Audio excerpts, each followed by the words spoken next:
여러분 안녕하십니까? 지금부터 형법 2 4주차 제1회 강의를 시작하겠습니다.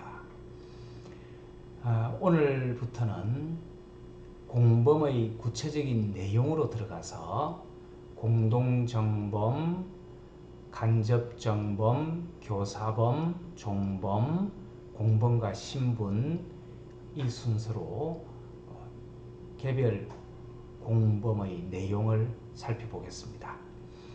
오늘 그 첫 시간으로 공동정범에 대해서 살펴봅니다. 공동정범은 일단 형법 30조에 나와 있습니다. 그 내용을 보면 2인 이상이 공동하여 죄를 범한 때는 각자를 그 죄의 정범으로 처벌한다. 이렇게 되어 있습니다. 자, 말이 조금 처음 들으면 어려울 수 있는데요. 그 내용을 보면 첫째로 공모 같이 모의하는 거죠. 범죄를 같이 모의해서 공동 실행하는 겁니다. 그래서 공동정범의 특징은 모의도 같이 하고 실행도 같이 하는 걸 의미합니다. 어떤 경우에는 공모만 같이 하고 또 어떤 경우에는 실행만 같이 하고 이렇게 분리가 되는데 공동정범은 모의도 같이 하고 실행도 같이 하는 그 전체 범죄 행위를 다 같이 처음부터 끝까지 같이 하는 그런 형태의 공범을 공동정범 그럽니다. 말에서 나와 있는 것처럼 정범이기 때문에 이 사람들이 다 범죄의 주인공들이라는 거죠. 주연입니다.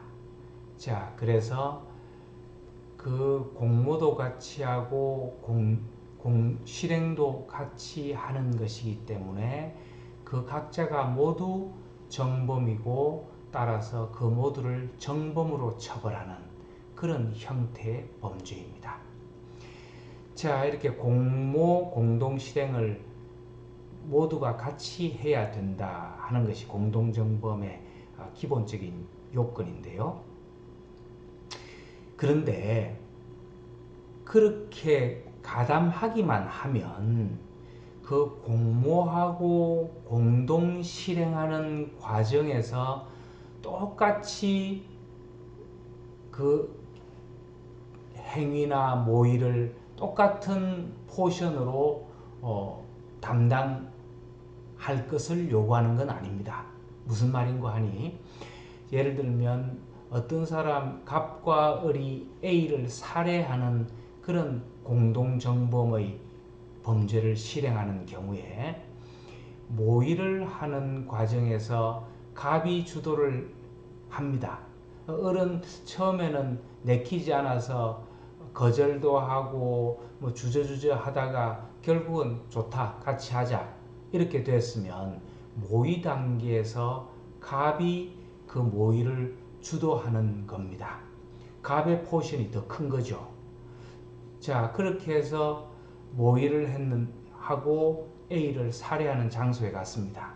이번에는 실행 행위를 을이 더 많이 합니다. 을이 A를 칼로 찌르고 발로 차고 때리고 합니다.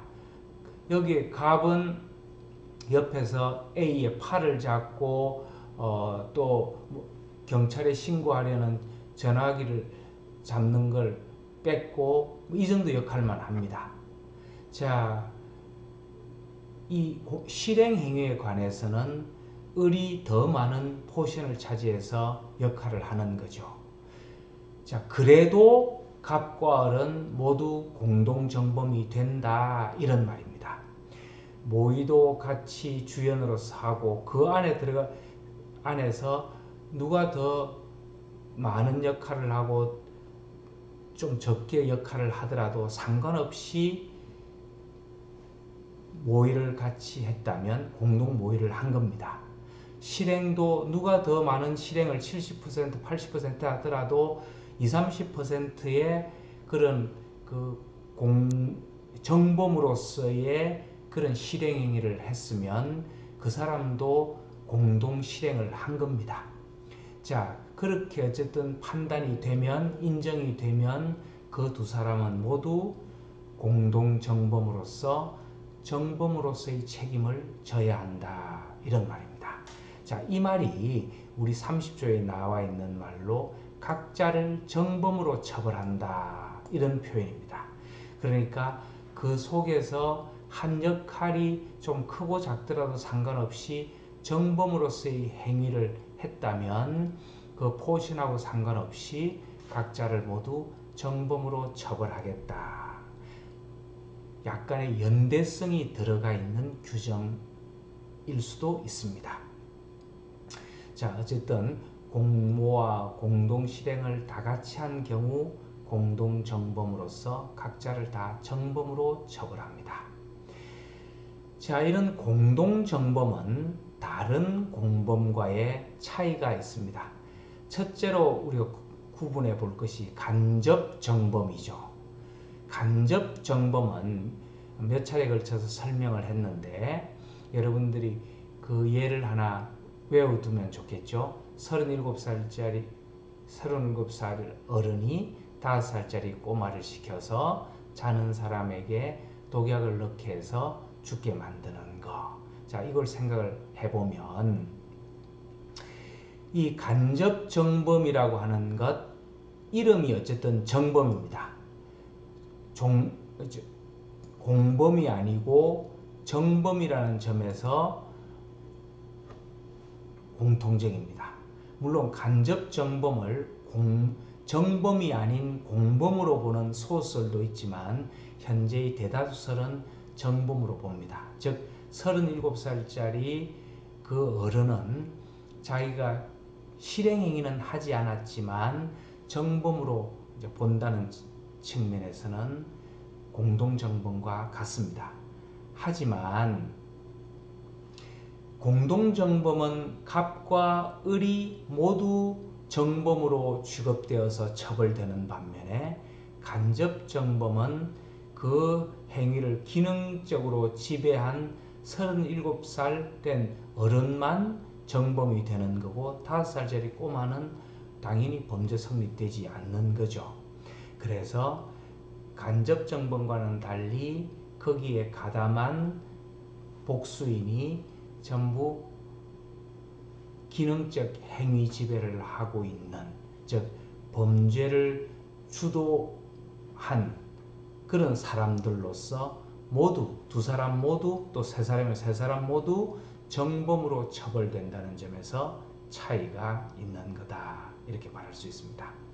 간접정범은 그 시킨 어른만 정범이 되는 반면에 공동정범은 거기에 가담한 모두가 정범이 된다는 거죠.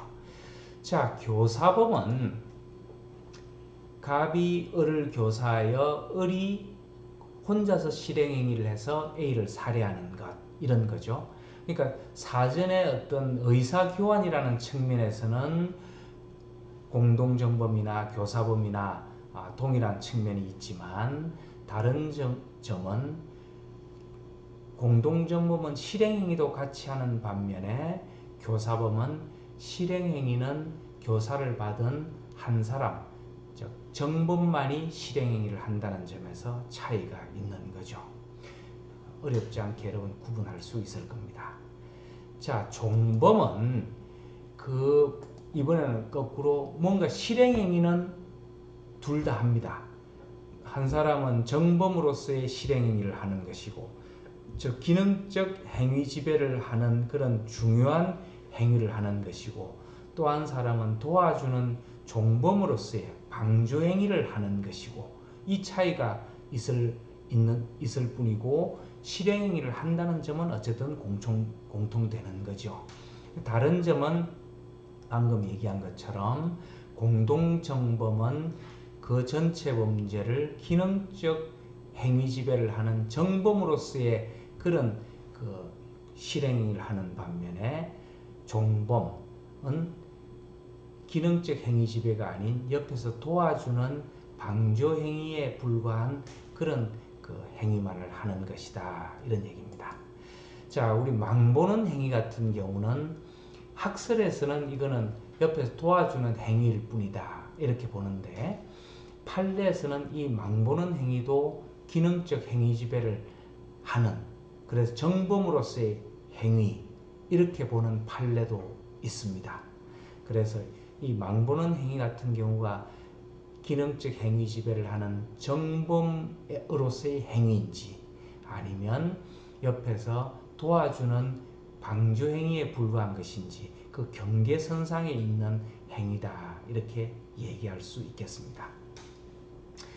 자, 이번에는 조금 여러분들이 어렵게 느껴질지는 모르겠는데 본질하는 게 있습니다. 공동정범의 본질이죠.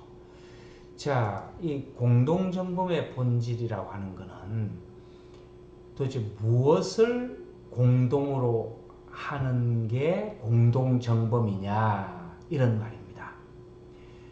우리가 언뜻 생각하면 당연히 뭐 범죄 행위를 공동으로 하는 거죠. 살인이면 살인, 상해면 상해, 절도면 절도, 이걸 이제 공동으로 하는 걸 생각하기 쉬운데 이렇게 보는 학설이 있는가 하면 좀 다른 입장으로 보는 학설이 있습니다. 자, 그래서 그 학설이 크게 두 가지로 나뉘는데 범죄 공동설 하는 것과 행위 공동설 하는 것으로 나뉩니다. 자, 범죄 공동설은 방금 얘기한 그 내용하고 똑같습니다. 즉, 수인이 특정 범죄를 공통적으로 행하는 것, 그걸 공동정범이라고 부른다 이렇게 보는 거죠. 그런데 비해서 행위공동설은 그 공동의 범위를 좀 넓힙니다. 무슨 얘기인가 하니까 특정한 동일한 범죄를 공동으로 하지 않더라도 일정한 행위만을 공동으로 하면 공동정범이 성립될 수 있다 이렇게 봅니다. 자, 여러분 이렇게 얘기하니까 좀 어렵죠, 그죠? 자, 제가 예를 하나 들어보겠습니다. 갑과 을이 옥상에서 지금 일을 합니다. 일을 하는데 뭔가 무거운 물건을 지금 밑으로 던져 내리는 그런 일을 하는데 갑과 을이 우연찮게 밑을 보니까 자기들이 평소 원수처럼 여기던 A가 지나가고 있습니다. 그럴 때 순간 살인의 의사를 느끼고 갑과 을이 얘기합니다. 우리 무거운 책상 떨어뜨려서 저 A를 살해할까? 그랬더니 을이 좋다, 그렇게 하자. 이렇게 해서 그 무거운 책상을 들어서 떨어뜨렸더니 A가 맞아서 죽었다. 그렇게 되면 살인을 모의하고 살인의 행위를 한 거죠. 자, 이렇게 되는 게 전형적인 공동정범입니다. 그런데 행위공동설을 예를 들어보면 갑과 을이 똑같이 옥상에서 일을 하는데 갑이 내려다 보니까 자기가 원수처럼 여기는 A가 지나가고 있습니다.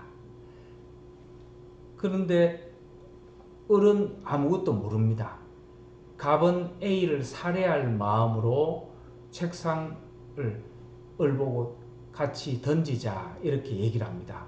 을은 무턱대고 부주의하게 그 무거운 책상을 밑을 내려다보지도 않고 던져버립니다. 자, 그래서 지나가던 A가 죽었습니다. 그러면 여러분 갑은 뭐죠? 살인의 고의를 가지고 있는 거죠. 살인죄죠. 을은 뭡니까? A가 지나가는 것도 몰랐습니다. 그러니까 당연히 살인죄는 아닌 거고요. 다만 을도 그런 무거운 물건을 위에서 떨어뜨릴 때는 혹시 지나가는 행인이 없나 봐야 될 의무가 있겠죠. 이렇게 그 자신의 의무를 다하지 않고 부주의하게 물건을 떨어뜨린 그런 과실은 있는 거죠. 그러니까 을은 업무상 과실치사죄 이렇게 됩니다. 갑과 을의 죄명이 완전히 다른 거죠. 자, 행위공동설은 여기서 갑과 을의 공동정범을 인정을 합니다. 뭐라고 얘기를 하냐 하면 어쨌든 책상을 들어서 던진 행위는 공동하다. 그런 행위, 일정한 범죄에 해당되는 그런 행위만을 공동으로 하는 경우에도 공동정범이 성립한다. 이렇게 해서 공동정범의 성립 범위를 넓힙니다. 즉 일정한 행위만을 같이 하면 되는 것으로 공동정범의 성립 요건을 완화시키는 거죠.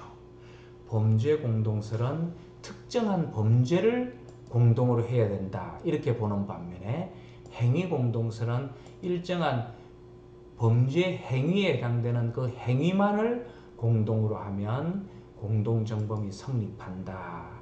이렇게 봄으로써 공동정범의 성립 범위를 좀 넓히는 거죠. 그게 결론적으로는 뭐가 다르냐? 그 각자가 갖는 죄명은 각자가 가지니까 형식적으로는 크게 다를 바가 없는데 어쨌든 공동정범이라고 하는 것으로 엮여지면 공동정범이라고 하는 것이 붙으면 아무래도 나중에 판사가 양형을 할 때 좀 그 피고인들한테 불리하게 할 수도 있을 겁니다. 얘가 혼자서 이 범죄를 범한 것이 아니고 같이 더불어서 공동정범으로 죄를 범했구나 하는 인상을 심어주기 때문에 어쨌든 현실적으로는 약간의 차이가 있을 수 있습니다. 자, 이렇게 차이를 내는 그 이유가 뭐냐? 자, 이것도 마찬가지로 우리 객관주의, 주관주의 여기에 따라서 구파, 신파에 따라서 생각이 좀 다른 겁니다. 여러분 구파, 다시 한번 얘기하지만 구파는 인권 보장을 하고 함부로 형벌권이 남용되지 않기를 바라는 그런 입장이죠. 자, 그러다 보니까 이런 공동정범을 성립시키는 그 요건도 까다롭게 하고 엄격하게 하려고 합니다. 그래서 공동정범이 성립되려면 적어도 특정 범죄를 공동으로 하는 것, 그런 엄격함이 있어야 된다. 특정 범죄를 모의하고 공동 실행하는 것, 그렇게 엄격하게 된 경우에만 공동정범이라고 하는 것이 성립된다. 이렇게 좀 엄격하게 또 좀 속된 표현을 쓰면 깐깐하게 이렇게 범죄의 성립 요건을 잡으려고 하는 겁니다.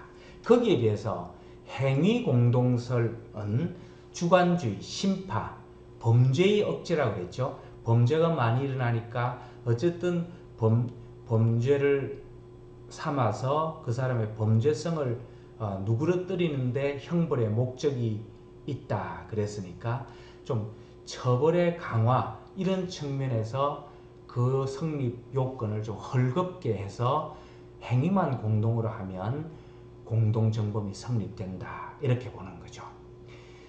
자, 아까 예에서도 얘기했지만 구체적인 차이는 범죄 공동설은 특정한 범죄, 살인이면 살인, 사기면 사기, 통화위조면 통화위조 이렇게 특정한 범죄를 공동 모의하고 공동 실행한 그런 엄격한 요건 하에서만 공동정범이 성립되지만 행위 공동설에서는 다른 구성 요건, 아까 얘기한 것처럼 살인죄 또 상해죄, 아까 예에서 어른 A를 보고 살인이 아니고 그냥 상처만 입히겠다 이랬으면 살인죄와 상해죄 이렇게 되겠죠. 그죠? 뭐 여러 가지 경우가 있을 겁니다. 또 고의범과 과실범, 살인죄와 업무상 과실치사죄, 또 과실범과 과실범, 갑과 을이 책상을 던지는데 둘 다 살인의 고의 없이 부주의하게 던졌으면 업무상 과실치사죄의 공동정범 이렇게 되겠죠. 이런 사이에서도 모두 공동정범이 성립된다는 데서 구체적인 차이가 납니다. 자, 각자 학설이 드는 논거는 범죄 공동설에서는 우리 규정이 2인 이상이 공동하여 죄를 범한 때, 이렇게 죄라고 하는 말이 특정한 범죄를 의미한다, 이렇게 얘기하는 데 비해서 행위 공동설은 그 죄라고 하는 걸 그렇게 엄격하게 해석할 필요는 없는 것이고, 어쨌든 공동되는 행위만 있으면 양쪽을 연결고리가 되어서 공동정범이 성립될 수 있는 것으로 이해해서 범죄를 억제하는 데 도움이 될 수 있어야 한다, 이렇게 주장을 하는 거죠. 자, 비판을 보면 뭐 뻔한 얘기지만 범죄 공동설에서는 범죄의 억제라는 걸 생각지 않고 공동정범의 범위를 너무 좁게 보는 그런 측면이 있는 반면에 또 장점도 많죠. 함부로 공동정범을 쉽게 인정하지 않음으로써 피고인의 인권 보장에 도움이 된다, 이렇게 얘기할 수 있을 겁니다. 행위 공동설의 경우에는 그 정형성을 너무나 무너뜨려서 전혀 범죄 유형이 다른 고의범과 과실범, 과실범과 과실범 사이에서도 공동정범을 인정하는 것은 공동정범의 정형성, 즉 모의도 같이 하고 실행도 같이 하는 그런 어떤 그 공동정범의 엄격한 그 의미를 너무 무너뜨리는 거다. 그래서 가불성을 지나치게 확장을 해서 그 피고인의 인권을 침해하는 것이다, 이런 비판을 받을 수 있습니다. 자, 우리나라 판례는 보면 행위 공동설 쪽으로 조금 경도되어 있다, 뭐 이렇게 얘기할 수 있습니다. 여러분, 그 유명한 좀 안타까운 사건이지만 큰 인명 피해를 냈던 큰 사건들이 있습니다. 우리 96년에 삼풍백화점 사건, 97년에 성수대교 사건, 이런 것들이 있었습니다. 자, 삼풍백화점 사건 같은 경우는 서울의 대형 백화점인 삼풍백화점이 있었는데, 그 삼풍백화점이 보면 그 안에 기둥이 없기로 유명한 백화점이었습니다. 여러분, 기둥이 없으니까 시원하게 뚫려 있으니까 보기는 좋죠, 그죠? 그런데 그 기둥이 없으니까 이 지지를 못하고 결국은 그 건물 전체에 붕괴를 가지고 온 거죠.